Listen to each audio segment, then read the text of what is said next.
What's up, Swole Soldiers? Welcome to episode 28 of the Strength House podcast. Tonight we are chatting with Dani Overcash, elite powerlifter and doctor of physical therapy, about some common trends in the PT world and how those might apply to you as a powerlifter. Stay tuned.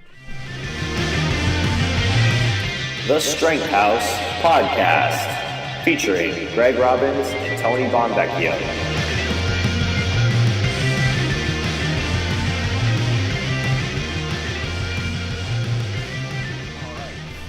Welcome everyone to the Strength House podcast. This is episode 28, and we have an awesome guest with us this evening or afternoon, her time, Dani Overcash, who is a physical therapist in Colorado, as well as a columnist for EliteFTS.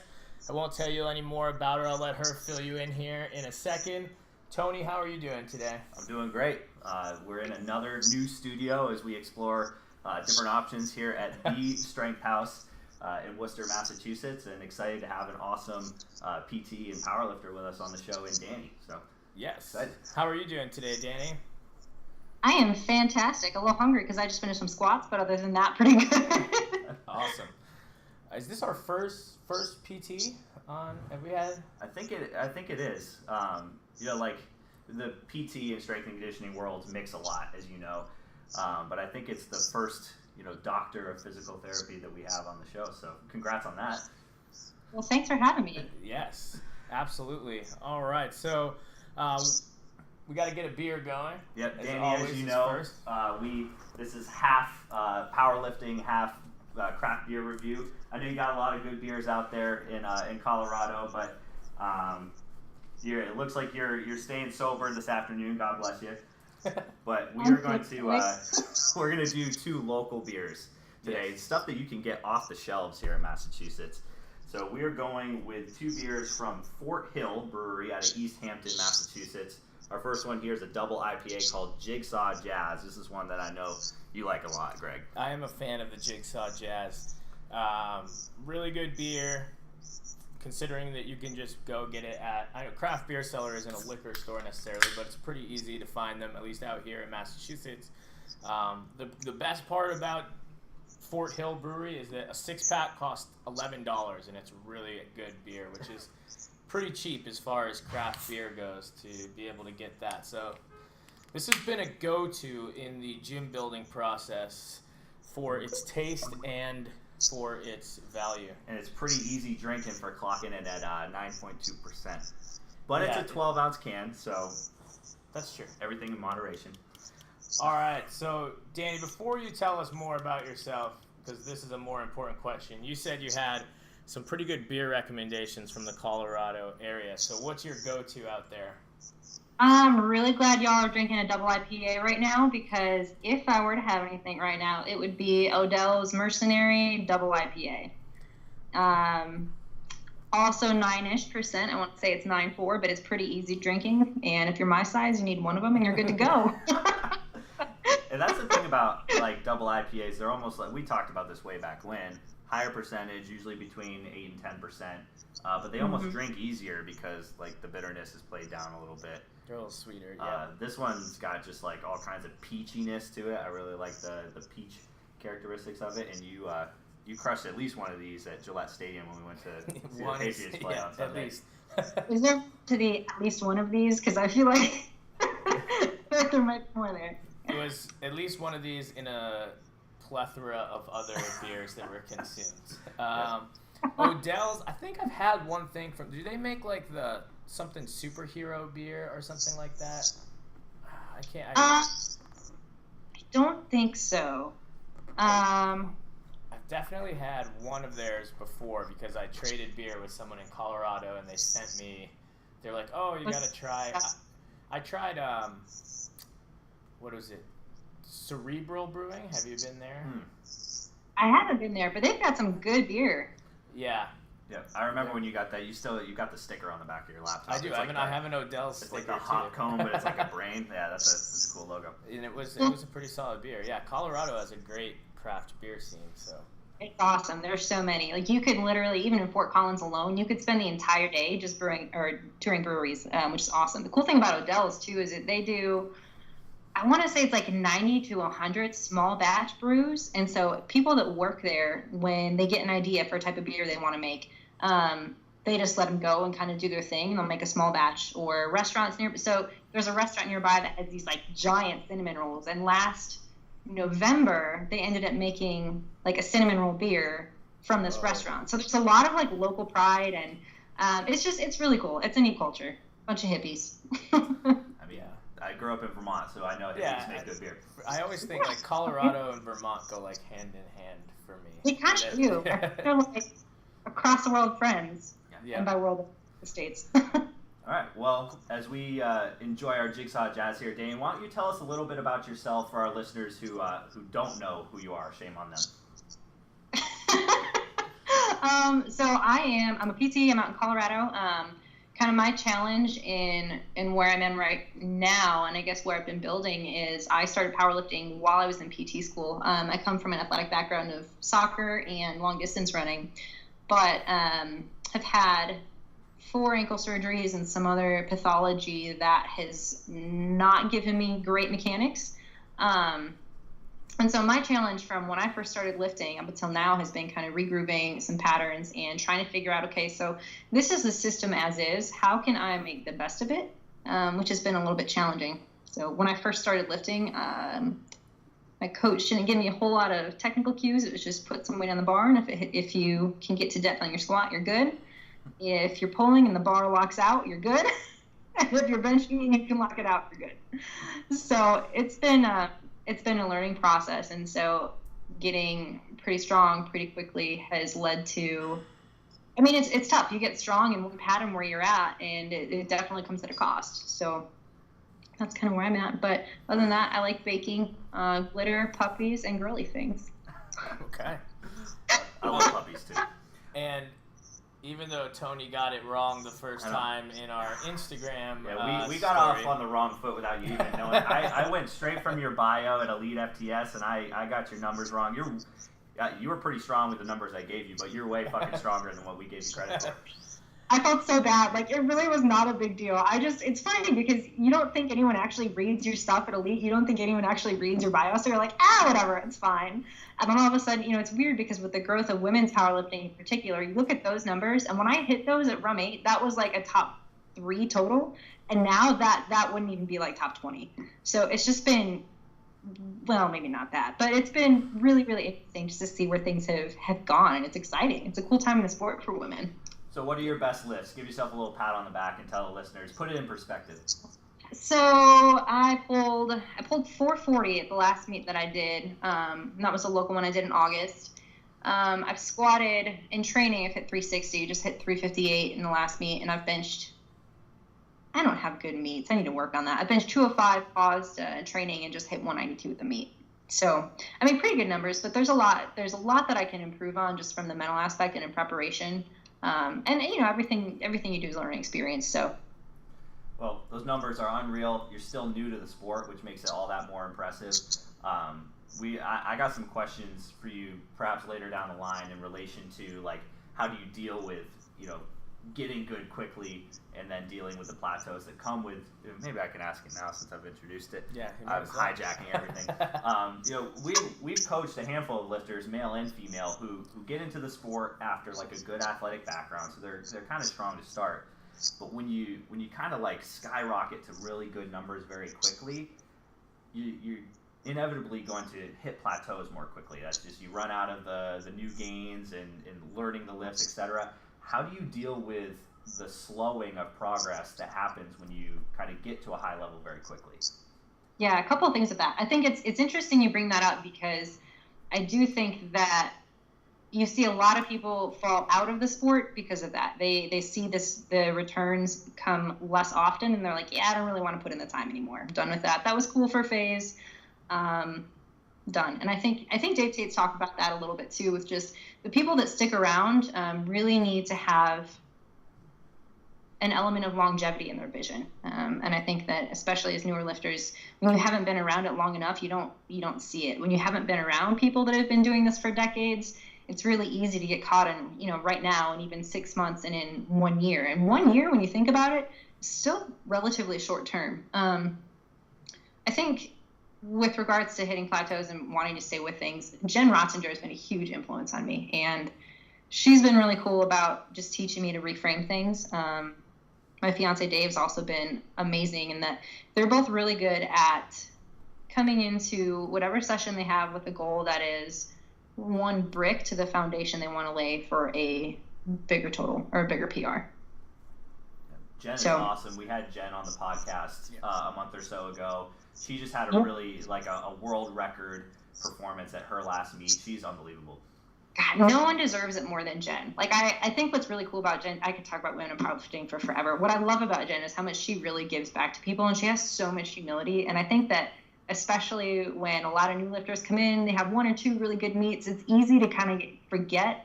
I don't want to say forget where you came from, because that sounds silly, but it's easy to lose sight of really what's important. And Jen just has this amazing perspective where she really genuinely loves people and wants to see them do well.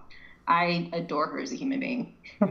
She was awesome. Yep. She's all right, so I'm gonna go back to our little script here. Sorry. And so sorry.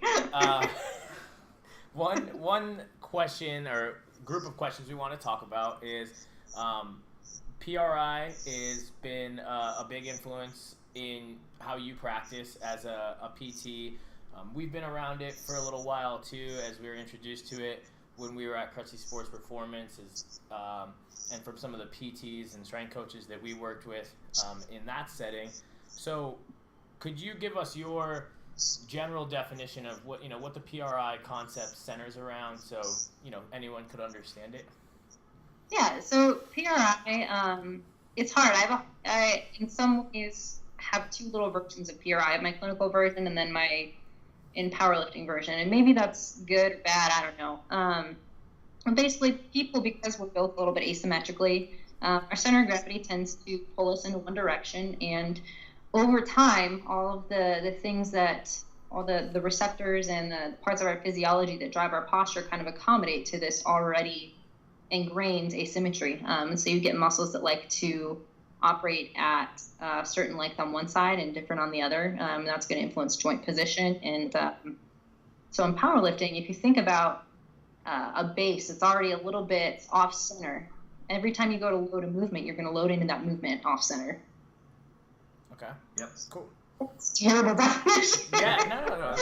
I like simple. So, yeah. So if we could kind of like elaborate on, what are some of the things that are commonalities you see when you train for powerlifting exclusively? Obviously, you're going to build up some compensations that are not just PRI based, even though that might be underlying everything. So what are some of the kind of commonalities you see with powerlifters, and how do you approach those? What's really funny is I worked with Casey Williams last year, and we did some PRI stuff and we did some non-PRI stuff, and now he can't look at people squat without seeing everyone shift into the right hip, or without seeing a bar that's asymmetrical on someone, or without seeing left ribs that are flared up more than right. And so you do see certain patterns, and I think it's always a question of we're operating in somewhere on a spectrum of these asymmetries, and we're compensating to some degree, whatever. Not a huge deal, I don't think, as long as you can dampen that response enough to get out of that pattern when it's appropriate, and where it's non-painful. Nice. I like that. Something we've talked about before with other people is, some people will, I don't know what the word is, but look at the compensations that are definitely almost needed to be good at powerlifting and say, well, you can't do that. If you do that all the time, then you're going to get hurt, so on and so forth. But in reality, it just has to be a choice. If you make the choice to go into those patterns because you can push more weight in that pattern, that's fine. If it's not a choice anymore and you do everything outside of even the gym in those same patterns, then that's going to lead to injury. I think it's really interesting that the two primary populations that we've dealt with in our coaching careers have been powerlifters and baseball players. So both of which I think fit nicely into certain methods of PRI, because you've got one population, the baseball population, that's feeding very heavily into that asymmetry. If we're in our right side or in our right hip with a low right shoulder, baseball players just go even further. And then we're dealing with powerlifters who start asymmetrical like all of us do, and then do a lot of these big bilateral, like extension-based positions that then exacerbate kind of what you might call like the PEC position.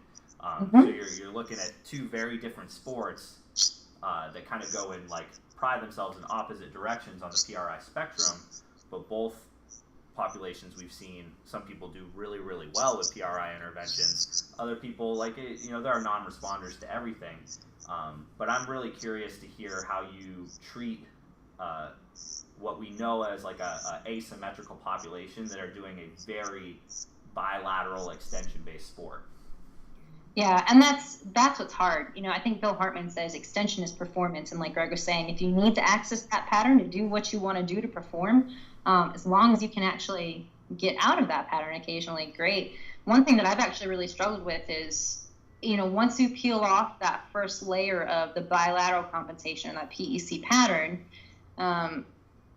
how much of that left AIC, right BC asymmetry can someone get away with? And throughout a training cycle, how much volume can someone tolerate at that before tissues start to talk to you and say, hey, we need to be offloaded a little bit? So one of the things I struggle with for myself, I'm all kinds of jacked up. I've got ankles that don't move, and I tend to fall more in the pattern of I can peel off my PEC just fine, but that almost makes that left AIC worse. And so when that left-right asymmetry becomes even stronger, I almost feel like when I get out of it and then I train hard in that pattern, and that pattern kind of strengthens, you could think about that threshold kind of coming up. When I peel that off again, am I actually regressing in a way where I'm continuing to permit myself to train into that? And I don't know. But we talked a little bit too about like the cost of doing business, of powerlifting. Sure. I don't know, did Charlie Weingroff said that first or something like that, but like you come to accept some of the slight decreases in movement quality that you might experience because you're basically playing an extreme sport. Am I on the right track thinking that a lot of times PRI methods almost work as a way to like, okay, let's get into good positions, be able to access good positions, at least transiently, and let's train really, really hard while we're in those positions. Like sometimes you might load heavy enough or get out of good positions in training that you kind of fall back into bad patterns. But in my experience, a lot of times integrating certain positional breathing drills in a warm-up might let you kind of get back to your neutral, get back to your center so you can train in better positions. Absolutely. I've been curious too. What do you guys do? Or do you have people use some of these correctives before and then maybe one after, just to kind of get a little bit more parasympathetic? Or what are your strategies for, knowing that someone may access a pattern during their training? What do you do to bring them out of it afterwards? I think, yeah. So this segues nice into my next question, which just to answer that. I guess my gripe with, if we're gonna look at, my history with PRI, like my relationship with it, if you will, was when I first started to learn about it, it was really remarkable to me because my background was not heavy in any kind of like kinematics or even anatomy, to be honest. So to have some of my first like heavy doses come from a PRI based education, I really enjoyed it because I thought I don't know if anyone does a better job of talking about just how things move in the body than the PRI literature and those courses do when you take respiration and myokin. Pelvis one too is crazy. The pelvis, yeah. I'll echo your sentiments 100%. Right. Like when I took my first course, it was really an anatomy kick in the ass. It's like, okay, now I understand a lot better about the way all these joints interact. Now that I can like know what parts are what, I can understand a little bit better how they move. So I'm with you on that. Yeah, and I had never thought about it, and like looking back on it, it's shame on me. Like I was needed to learn a lot more. I had never thought about the fact that let's just say like a femur can move on a pelvis, but a pelvis can move on a femur too. And then that concept really changes things a lot, I think, for a lot of people to think about moving proximal structures more, like your rib cage and your pelvis. And everything I had learned before that was really based on moving distal structures to try to fix everything. So in my opinion, I still agree with that, and it's backwards. But early on, I definitely, and this is the thing with PRI that I've noticed, is that it reminds me of the Matrix when you get presented 2 pills, and you can take one pill or you can take the other pill, and Really? You're like, oh God, no pressure. Yeah. Like, don't you feel like Keanu Reeves sometimes? Like, right. And I feel like I didn't swallow the red pill completely, but I nibbled on it for a little bit, and in a yeah. And I started using accessory work that would be one side bias and things like that. And, I guess that's kind of the way everything works in some cases. When you're someone like me who's kind of all or nothing sort of person, you always go through like a pendulum swing of, I'm going to go all the way to this side, coming from the other side, and then I'll settle somewhere in the middle. So I'm curious to hear, how much PRI-based interventions you use as well, but I would say I've settled on the fact that the biggest thing PRI has given me is a way to educate people on how to move their proximal structures, how to move their pelvis, how to move their rib cage, and you use some of those breathing resets at the very beginning is the first thing they do. And then a lot of times, so if we're writing a program, it will be, a couple, maybe just 1 or 2 of those of a breathing type drill or a reset, and then we'll bold that and say repeat that at the end of your workout to cool down. So kind of just killing 2 birds with 1 stone. Those first 2 things you do in your warm up, you're also going to do them after you're done training, and then head out. Yep. I'm a big fan of using like a 90-90 hip lift, or all fours belly lift, or like a short seated breathing with 2-arm reach, that kind of stuff. Like a little bit more flexion biased positional breathing drill to create that kind of context for the lifter. Like, okay, here's what it means to like get your ribs and your pelvis on the same page, to not kind of be in that like open scissors position all the time. Helps a ton with bracing, getting under the bar for a heavy squat, like learning to keep your core integrity. Unless you're someone that loves to use your rectus. Yeah. I can't brace, that'd be me. And like talk about a great way to make somebody's hips feel a lot better. Foreshadowing for a question I have down the line after we toss the question back to Danny. So I think what you were getting at, what you wanted to ask was, Danny, how do you use a lot of your PRI methods with your powerlifters? What I really appreciate it too, you guys hit the nail on the head, is just the anatomy component of how do we actually move? Because again, we're always taught distal moves on proximal, and I think appreciating the role of position, not just can a pelvis move on a femur, but if a pelvis moves on a femur, what influence does it have on some of the soft tissue structures? Because when I talk to people, usually it's because they're in pain, and if something's hurting them, more often than not, it's a soft tissue structure. So just looking at the role of position in that has been huge. The other thing I really appreciate about it is it makes people think about what they're actually feeling. And whether I'm using a PRI corrective with someone or something non-PRI and just going through a rehab phase with them, I want them to make sure they're feeling the right thing. Because more often than not, it seems people don't actually know what's giving them a movement. They'll say, yeah, I'm doing a split squat. And I'll say, well, what are you feeling? And they can't answer the question. And I think what I appreciate about the PRI stuff is they make you actually think about what's going on and kind of having a mindfulness component. Ultimately, what I like about it too is that when you can feel something like that, it gives you a little bit more ownership over your movement, over your body, which is going to give someone way more independence. I don't want someone to need me that long. Yeah. I think powerlifters are notorious for kind of using like end ranges to gain stability, right? So like if you watch any EliteFTS video from the 90s or early 2000s, you're seeing people squat super wide, sumo deadlifting super wide, benching, as wide as you can get, big arch. Like some of that stuff absolutely is necessary to move, world-class weights. But you talk about not necessarily owning the movement or getting your stability from maybe a place that's not as good, trading, bone on bone contact for, instead of using a little bit more active stability. So I think that's huge for PRI, getting people to understand what's doing the job in a certain exercise.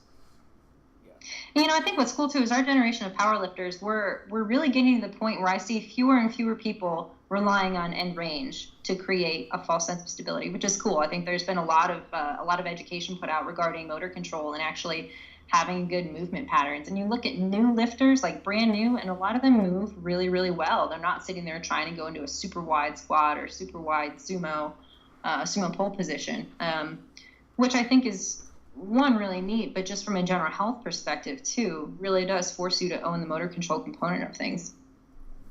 Absolutely. One question, just to backtrack a little bit. You talked about, as a PT and even as a coach, this is something that we talk about a lot, making people self-sufficient. Like, I want people to keep training with us because they really love the environment and they really love those aspects of things down the line after, let's say, like a year, not necessarily because they're relying on us for their coaching and their programming, because we've taught them how to do that for themselves on a lot of levels.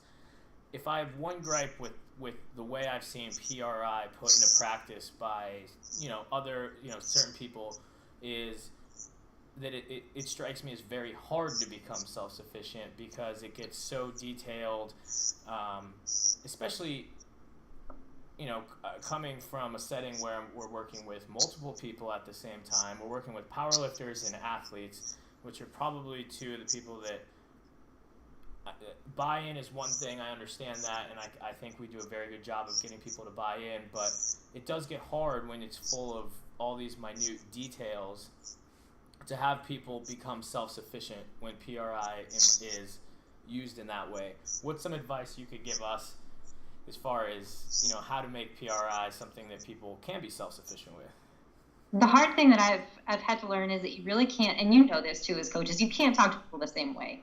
If someone were coaching me, I want to know the nuances, but that's because I overthink things. For someone that really just wants to get under a bar, which is most people, I've found that keeping it simple, letting someone know what they need to feel and not feel, that's it. So for something like a 90-90 hip lift, feel your hamstrings engaged, your back relaxed.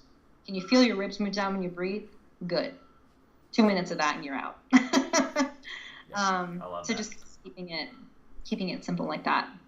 Is it fair to say that, just like training in many ways, like people are going to get the most bang for their buck using PRI concepts if you keep it if you keep it simple from a exercise selection standpoint and say, these are some of the big rock PRI exercises or movements, and because obviously if you take out that manual, you have pages and pages of some pretty crazy shit that would be tough to use in like a strength setting.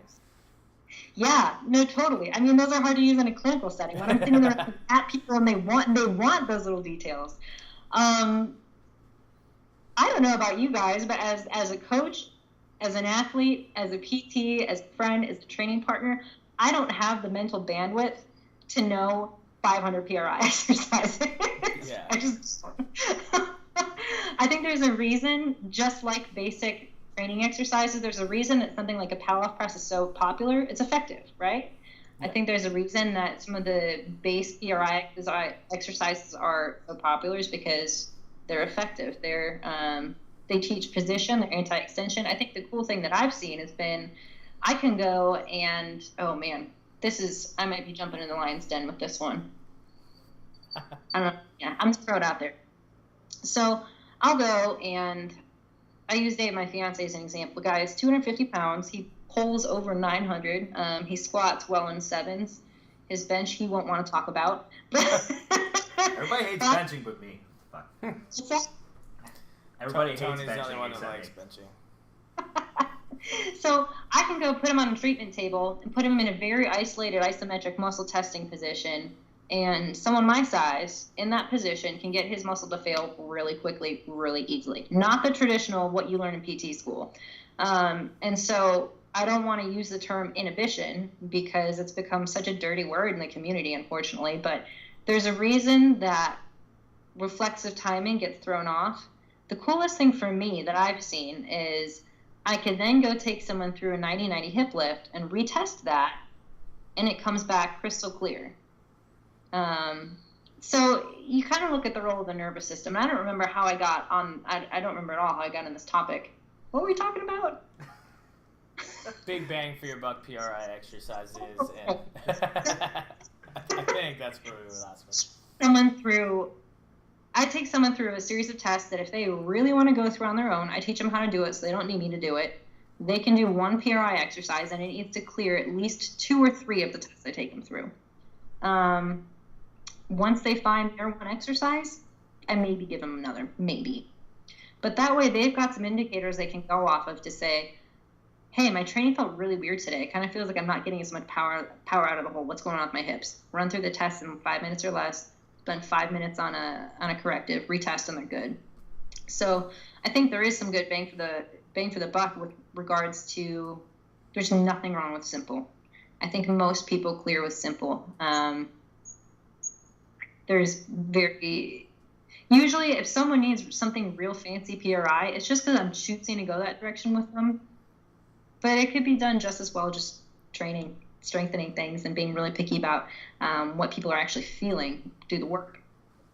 I think a lot of times too, if something, the Greg Knuckles rule, if it takes more than, X number of minutes, we'll put 5 minutes on it to improve it or correct it, you're probably not in a position to train really hard at that point. So maybe that's where, people go to Danny the PT instead of Danny the powerlifting coach. And if there's one thing I've learned, especially with a system as complex and potentially powerful as PRI, is that sometimes knowing enough to be dangerous is really dangerous. So sometimes it's the strength coaches who go to one course, like me. I've only been to one course. So I know enough to kind of use it, but not use it to its full potential. So I have a ton of respect for the PTs and the coaches and the therapists who have really delved into it deep so they really understand the system. What scares me is the ones who try to use it who haven't been exposed to it a lot and then maybe dilute its effectiveness a little bit. I agree. I also think that people who, I know a couple of clinician friends of mine that have taken the testing to become certified in PRI, and I was just talking to one of my coworkers today, and she was saying that she was watching this clinician that used to be with our clinic do a bike fit for someone. He's trying to cue someone and getting in the saddle and breathing and getting all the positions just right. And my friend Tori is looking at the bike, and she's like, you don't need to breathe. You just need to get a seat that fits a little better so you're not having to reach and torque your pelvis every time you pedal. And so it's really easy, I think, to become a little bit myopic. And Greg, I think you hit the nail on the head when you were saying that you can be all in and then right the other way, but really you always end up settling somewhere in the middle. So yeah, there's a fine line of knowing just enough to be dangerous and being way too focused on it. And I think that's been the challenge for me, because I took PRI courses before I went to PT school. I took all 3 of the foundational courses, and I took more while I was in school.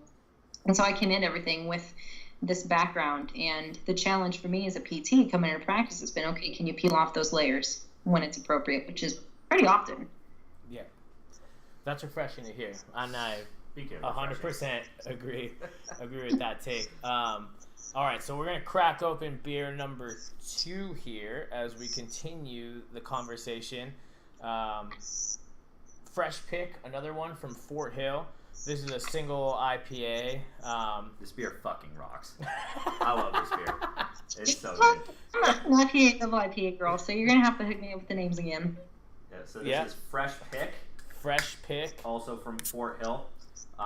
Little bubbly here. I don't know if the viewers can tell we're on our brand new massage table. So brand new as in we got it used off of Facebook Marketplace. Right. So brand new to us. I have a history of spilling beer on tables like this. Go back and watch the Tony Jonacore episode. I really love this beer. The first time I drank it, I described it as Heady Topper Light. which is, I think, a very positive thing. I love Heady Topper from The Alchemist, but it can be a bit abrasive to some individuals. This has got like a lot of that bold, like hop forward flavor, so way more drinkable. This one clocks in at, what is the ABV? It's a lot lower than Jigsaw Jazz. I can't even find it. I feel like it's like in the mid 5s, like your typical single IPA, but in a 12-ounce can, it's very easy to drink. I love this beer. Yeah, Fort Hill Brewery, definitely one to check out if you guys are local to New England area. If you come and visit Boston soon, we'll turn you on to the single IPAs. We have an IPA for every occasion. No, there definitely is. So, one last question before we get into some different aspects is, and this I think segues nicely. Other than PRI, what are some other systems or clinicians, people that have really influenced how you work as a PT? Oh man, there are a lot. I've taken a smattering of everything and anything, and I think that's been the cool thing about social media is there's stuff that you can learn. Craig Liebenson's awesome to learn from. Obviously, Eric Cressy. Dr. John Roofson has been hugely important. What I love about Dr. Roofson is he really does just like, it's simple. Like there's nothing ridiculously fancy and it all makes sense about what he does. And I love it.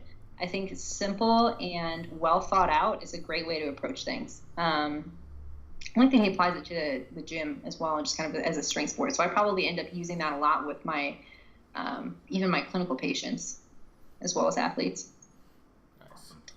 Well, yeah, DNS is pretty big, but I haven't taken any other courses yet. Just a little bit of exposure to the thought process.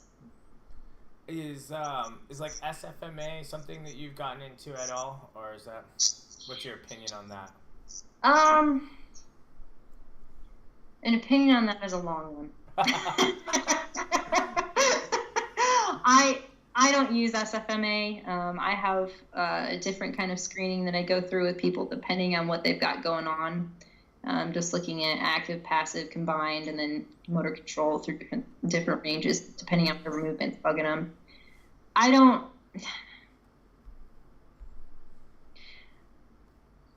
The opinion on SFMA is a long one. Maybe a different conversation for a different day. I don't use it a ton. Okay. Or at all. Cool. All right. So, well, you're up next here on this. Well, Danny, you wrote a really awesome article about hip impingement during the squat. That's one that I really enjoyed reading, and that's directly related to the topic of PRI and the way hips move and the way that your pelvis moves. So I know we've dealt with plenty of lifters. Yeah, we've dealt with plenty of lifters who have experienced hip impingement. I would think anybody who's lifted heavy for an extended period of time has felt that. So why don't you tell us a little bit about where you would start if a powerlifter came to you in your clinic complaining about their hips feeling like shit when they squat? Well, you got to know too if it's impingement or not. I mean, given that most powerlifters are going to be in an extended position, there are a lot of structures and a lot of issues that could be at play. But I find that generally, we talked about kind of maximizing end range a little bit earlier and the cost of that and the ability to get out of that. Generally, what I try to explain to people is that if you are doing life under bar, under heavy weight, trying to maximize this extended position, and you're telling your hips to live in that position and the pelvis to live in that position, and you never teach it to get out of it, when you go then to try to further maximize that under a bar, you've already topped out your end range.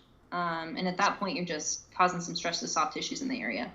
So I'll a lot of times just grab a model of a pelvis and be like, look, this is what's going on. This is the ball and socket's over ball has to accommodate. And usually just having that kind of visual, they're kind of like, oh, wow, well, that makes sense. I think having that visual for people already intuitively leads them to maybe I should not be super extended. So I'll start them with the 90-90 hip lift or a variation of it depending on what they have going on, left to right, that. And that's something that really helped me understand what was going on. Like when you tried to squat in a very extended position, your pelvis dumped forward, was seeing the model at the PRI course, like seeing what, that stuff looked like deep down inside, what actually happens, to the head of the femur and its articulation with the hip socket, like when you go into that position. So to just learn that, like Greg said before, it's not just the femur moving. Like you can move your acetabulum if you want to, and just like teaching lifters how to do that. Yeah, and that's one thing that I think we need to appreciate more, is just really the role of position more than anything. Sorry, someone's knocking on my door. I never have. And special guest. Hey, welcome to the show. Yeah, the tough thing about these courses too is I find myself going through them and I sit there and I'm like, what am I really going to take away from this? Because we can talk about, the articulation of the femoral head and the acetabulum and how certain positions are, I think in the impingement and stability course, they even go into how on left versus right, based on their testing, they'll be able to tell you where exactly your labral tear is and where you're going to be more predisposed. And, there's a lot to be said for that. And you could even take that up to the shoulders and say, hey, how is that going to influence shoulder rotation? And Greg, you might know more about that than I do. Right? It's been a long time since I've taken postural. But really, at the end of the day, I still find that keeping it simple for people is the best way to get that to actually stick. Yeah. And I think understanding how to, position is one of those great things where it gives people instant results a lot of times in a lifting setting. And so you get the buy-in right away. I mean, I know when I came home from, I think just Myokin, for my very first PRI course, I was like, all right, didn't even know this concept existed. I'm going to take it into my training and start putting myself in a more neutral position. And I kid you not, I took my 1 rep max on a squat. In the first week, I tried to put myself in a better position. I did it for 3. In the second week, I tried to do it in a better position. I did it for 5. And that's crazy. When I was still a little bit new to powerlifting, but I think it was a pretty good number. And to take your 1 rep max and do it for 5 2 weeks later, just because you're putting your pelvis in a little bit different position and your rib cage in a little bit different position, is pretty powerful. And with the big 3 seminars that we do and we coach people, that's probably one of the number one things that I see people as a takeaway is we go to the squat, and as much as it is something that's a lot more popular now and people know about bracing and putting themselves in a better position, they still struggle with it, and it's still probably the most common thing I see wrong with people's squat. And it's also something where, a lot of times you can show someone that, and if you show someone that and then you teach them about some of the resets that they can do during their warm-up, they're 100% bought in, because they just took, squats that were high RPE squats for them and just made them very easy just because they changed their position. So that's very, very powerful stuff. Plus, if you're squatting with any kind of hip pain, that generally takes care of that as well. Yeah. Generally takes care of any kind of butt wink that you have, any depth issues. It's a pretty powerful position. Like you said, is a pretty powerful thing. So interestingly, Dani, you're a columnist for a website for a company that's produced some of the greatest lifters to ever participate in powerlifting.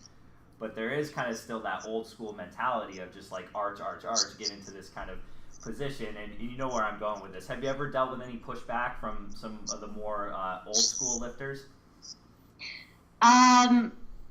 Yes and no.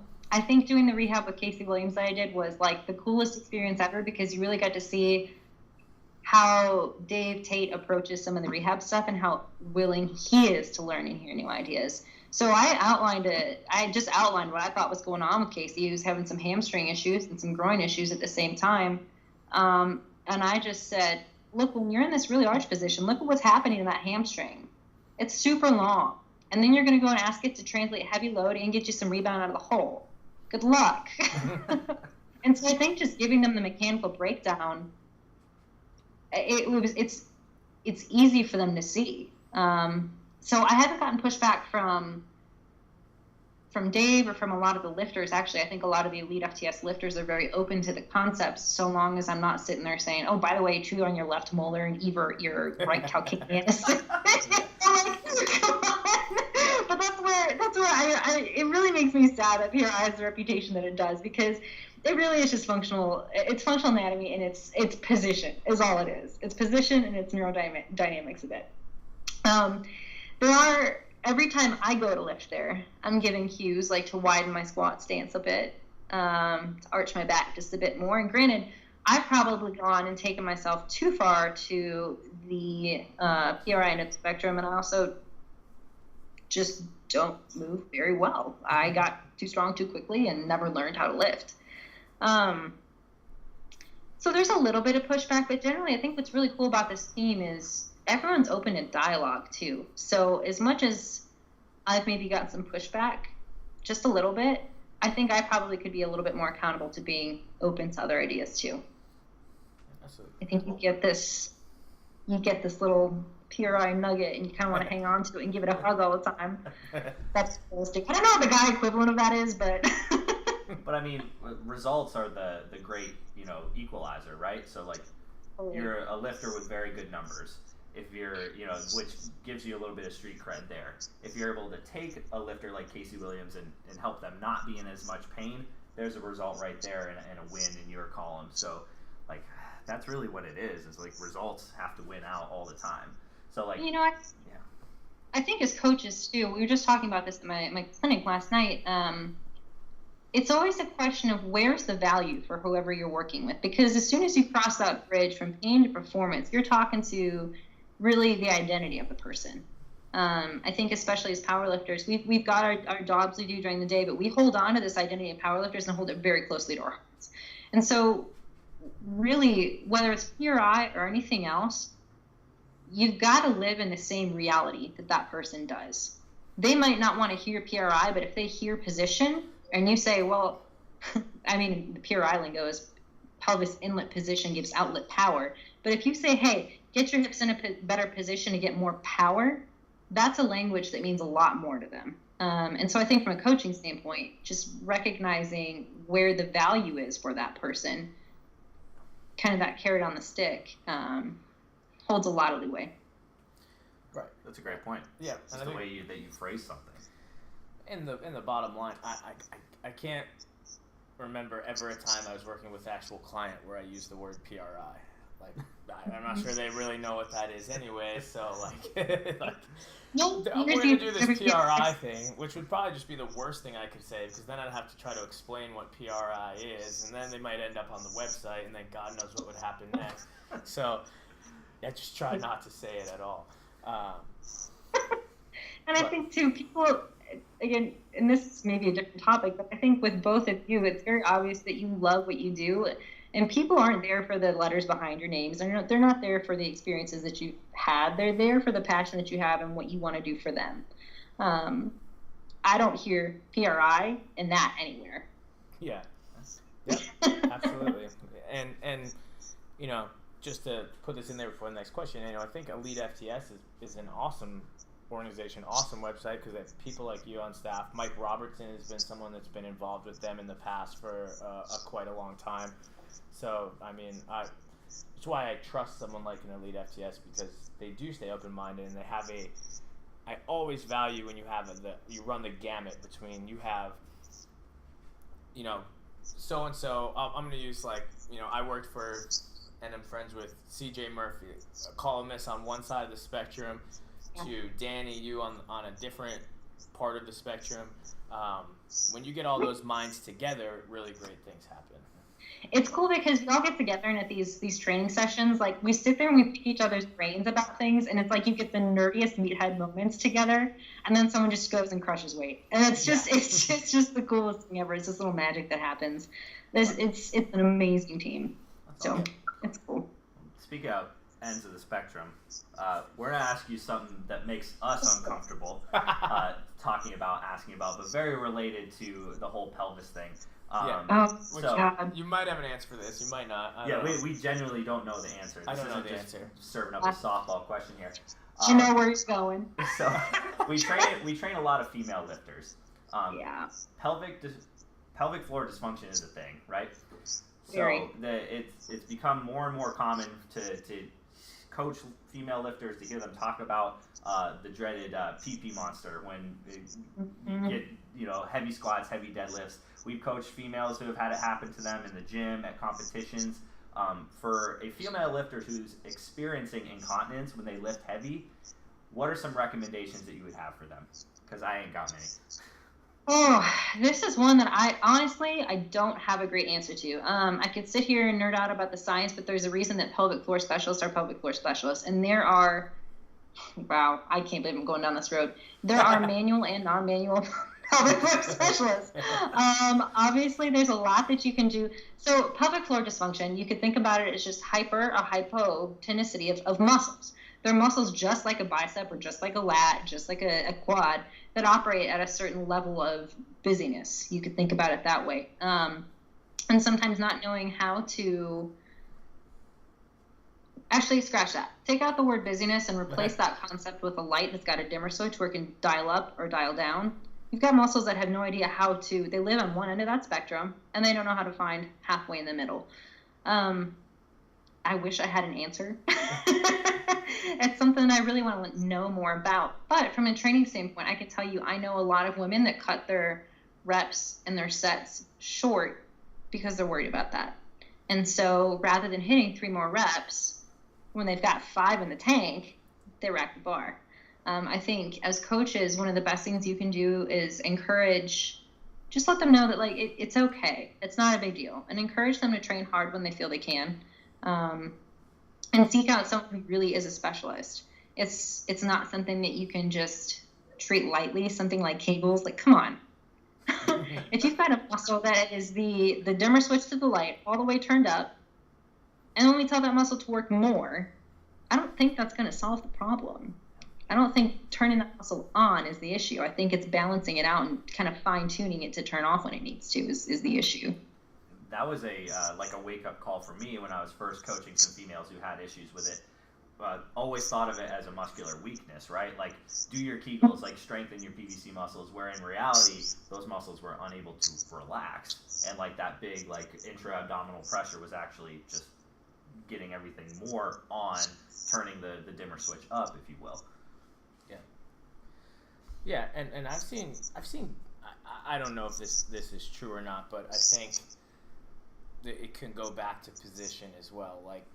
If people are in better positions while they're lifting, the obliques tend to do more of the bracing around that area instead of the pelvic floor working overtime and not performing where you want it to when it needs to. But I don't know. I don't know for sure because it's not 100%, but it's definitely an interesting one. You tell we don't know what the fuck we're doing when that happens? Man. Figure it out. We're definitely compassionate. We're definitely compassionate. So that's such a good message, to tell your lifters, it's okay. It's not a big deal. It happens. We don't think any less of anyone if it happens. We're happy that you're here training hard. It just, I hope that's a sign of a good coach. When you don't know something, it eats away at you, and you want to know how to fix it because you want your lifters to do better. So I'm glad we're on the same page. Maybe we could champion it and make it a thing, piss on the bar and get every deadlift. I used to, when I looked at my adductors, because my black pants would obviously be wet, I was like, my adductors are just really sweaty, guys. Yeah, well, I've seen everything from that to someone just straight up shit themselves who was a man. So well, that's what I always say. Girls pee themselves, guys shit themselves. I feel like that's just the way it goes. And it's the yin and yang of the world. I don't even know what the substance was that he shat himself with, but it was stomach fluid or something. You see a lot of stuff in powerlifting, man. Shit happens, but thank you for that.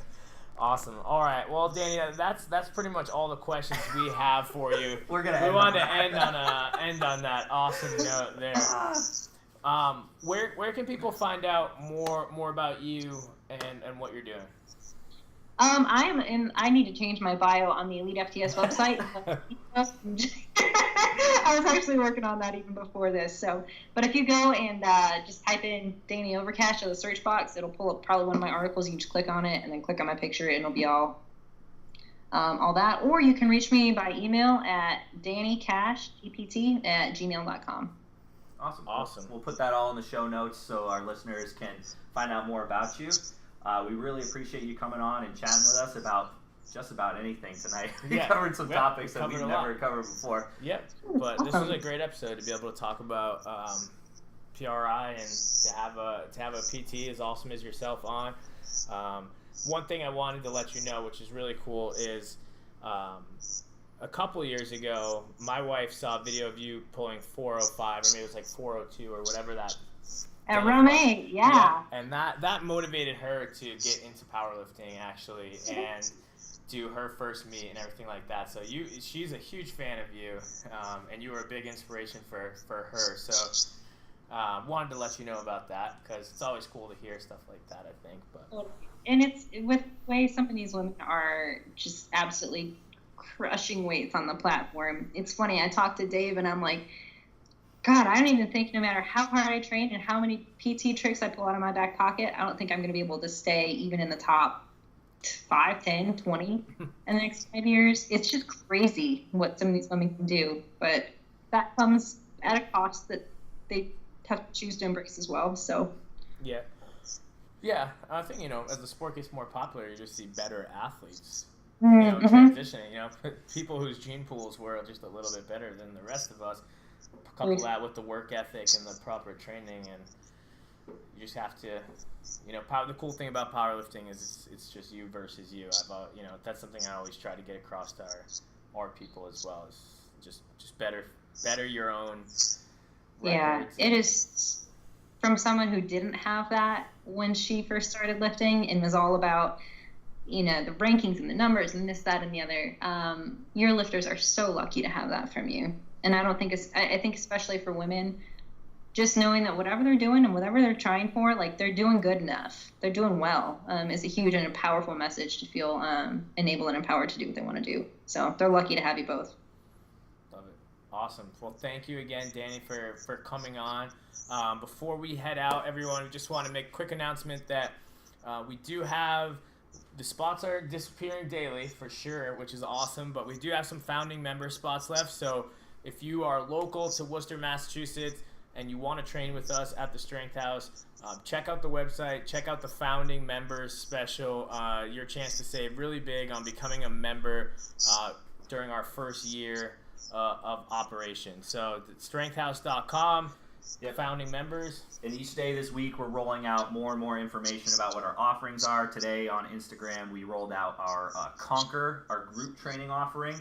So check out at the Strength House on Instagram for all the details about that. We'll be rolling out more and more details about all our offerings here as the week goes on. Yep. Check out everything Dani's written at EliteFTS.com. And that is it from us. Peace out.